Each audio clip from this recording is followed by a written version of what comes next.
This is Catholic Daily Reflections for Thursday of the 33rd week in Ordinary Time. Today's reflection is entitled, Jesus Wept. As Jesus drew near Jerusalem, he saw the city and wept over it, saying, "If this day you only knew what makes for peace, but now it is hidden from your eyes." It's hard to know exactly what Jesus knew about the future of the people of Jerusalem, but we do know from this passage that his knowledge made him weep in sorrow. Here are a few points on which to meditate.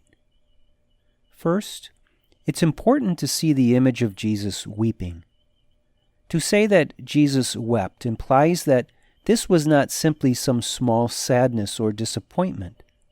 Rather, it implies a very deep sorrow that moved him to very real tears.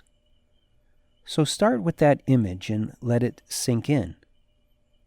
Second, Jesus was weeping over Jerusalem because as he approached and had a good view of the city, he immediately became aware of the fact that so many people would reject him and his visit. He came to bring them the gift of eternal salvation. Sadly, some ignored Jesus out of indifference, while others were infuriated at him and sought his death. Third, Jesus was not only weeping over Jerusalem, he was also weeping over all people, especially those of his future family of faith.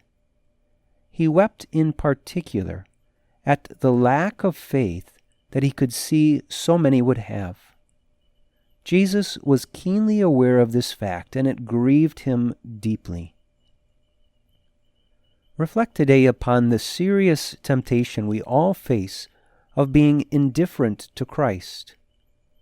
It's easy for us to have a little faith and to turn to God when it's to our advantage.